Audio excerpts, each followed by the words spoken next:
Kalau saya dulu pergi ke dokter, pergi ke rumah sakit sampai opname, dan sampai di situ, sampai gonta-ganti dokter, dan ternyata sampai di situ belum sembuh saya, teman-teman.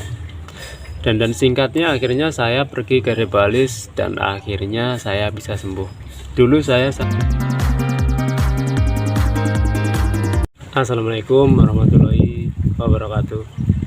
Ketemu lagi dengan saya, Ensa, yaitu adalah salah satu mantan penderita gangguan asam lambung, GERD, dan anxiety. Dan alhamdulillah sekarang saya sudah sembuh dan terbebas dari semua itu. Pada kesempatan kali ini saya mau membahas tentang asam lambung, membahas tentang kenapa kita bisa mengalami asam lambung dan bagaimana cara mengobati asam lambung. Dan sebelum saya mulai, saya mau mengingatkan ke teman-teman semua bahwa mulai sekarang, mulai detik ini, turunkan yang namanya ketegangan, kewaswasan, kepanikan, dan kecemasan, dan rasa yang tidak nyaman itu kita turunkan seturun-turunnya, teman-teman.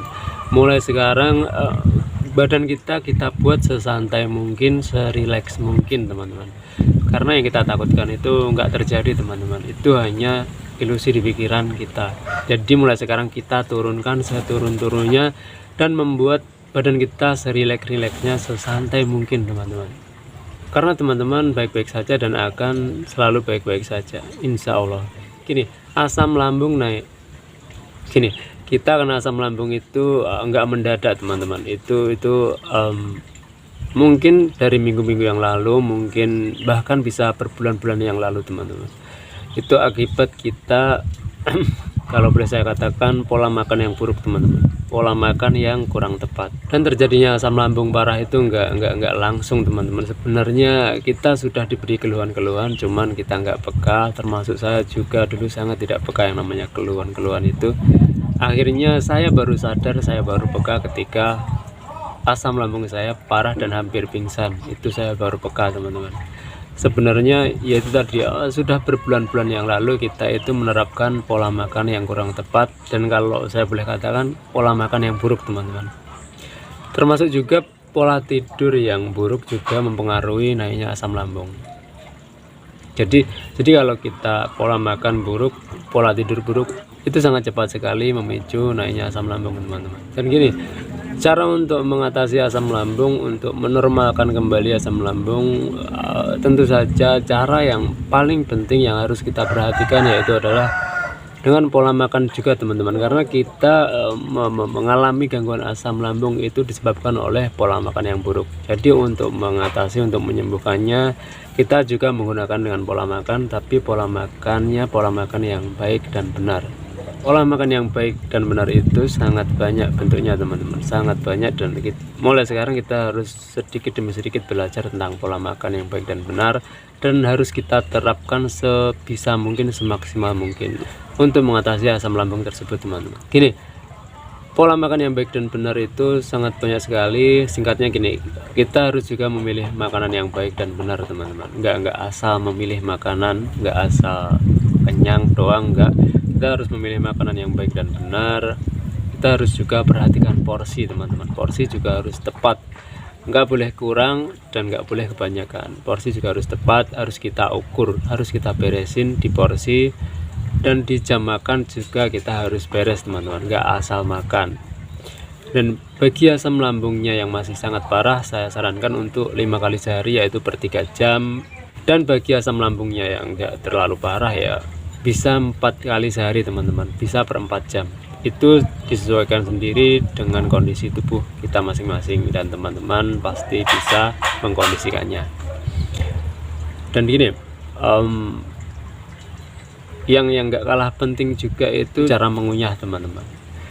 Biasanya gini, 2-3 kali kunyah doang telan, 2-3 kali kunyah telan, biasanya seperti itu, teman-teman. Termasuk saya juga, saya dulu seperti itu karena dengan makan itu saya tidak terlalu suka dan cenderung buru-buru, teman-teman, ingin segera kerja lagi. Jadi untuk makan itu sangat terburu-buru, dan itu adalah salah satu yang memicu naiknya asam lambung. Itu sangat memicu, teman-teman. Jadi kita juga harus memperhatikan cara mengunyah. Cara mengunyah yang baik itu seminimalnya 30 kali baru ditelan. Ya lebih bagus lagi saran saya 40 kali teman-teman. Cuman bagi teman-teman yang sudah melakukan 30 kali kunyahan itu sudah sangat bagus sekali teman-teman. Tapi kalau yang mau lebih super bagus yaitu 40 kali baru telan. Ini yang harus diperhatikan juga, yang enggak kalah penting, ini juga sangat penting, yaitu adalah suhu teman-teman. Kita makannya harus dengan suhu yang netral, jangan suhu dingin, suhu kulkas, apalagi suhu panas, itu jangan teman-teman. Itu juga sangat memicu naiknya asam lambung. Saya sudah merasakannya, saya sudah membuktikannya sendiri teman-teman. Kita harus memperhatikan itu, kita harus beres di situ juga. Pokoknya poinnya, singkatnya, kita harus beres di pola makan teman-teman. Kita harus mempelajari sedikit demi sedikit sehingga kita mengerti benar-benar tentang pola makan yang baik dan benar itu seperti apa. Kita terapkan semaksimal yang kita bisa. Dan berikutnya kita tentu saja pergi ke dokter atau ke herbalis, itu tergantung teman-teman. Dan banyak juga yang sembuh dari herbalis dan banyak juga yang sembuh dari dokter. Dan bahkan kalau saya boleh cerita, kalau saya boleh bilang, ada juga yang sembuh tidak pergi ke herbalis dan tidak pergi ke dokter. Ya cuma diatasi sendiri dengan kemampuannya dan ternyata bisa sembuh juga teman-teman. Cuman kalau saya menyarankan untuk teman-teman pergi ke dokter atau ke herbalis, terserah teman-teman mantepnya di mana. Dan kalau saya dulu pergi ke dokter, pergi ke rumah sakit sampai opname, dan sampai di situ, sampai gonta-ganti dokter, dan ternyata sampai di situ belum sembuh saya teman-teman. Dan singkatnya akhirnya saya pergi ke herbalis dan akhirnya saya bisa sembuh. Dulu saya sangat tidak mengerti tentang perasam lambungan hingga saya pergi ke herbalis itu sampai 7 kali teman-teman. Dan normalnya seorang yang asam lambung itu cuma 3 kali ke herbalis sudah selesai, karena saya sangat nggak ngerti sekali tentang perasam lambungan dan saya sangat sedikit mencuekkan, sedikit nggak mau tahu, yang akhirnya memperlambat asam lambung saya sembuh. Jadi singkatnya, pintasnya gini teman-teman harus mempelajari pola makan yang baik dan benar dan harus menerapkannya, dan juga teman-teman harus pergi ke herbalis atau ke dokter. Dengan begitu insya Allah teman-teman asam lambungnya akan segera sembuh dan penyembuhannya itu akan cepat karena dibantu dengan pola makan yang baik dan benar.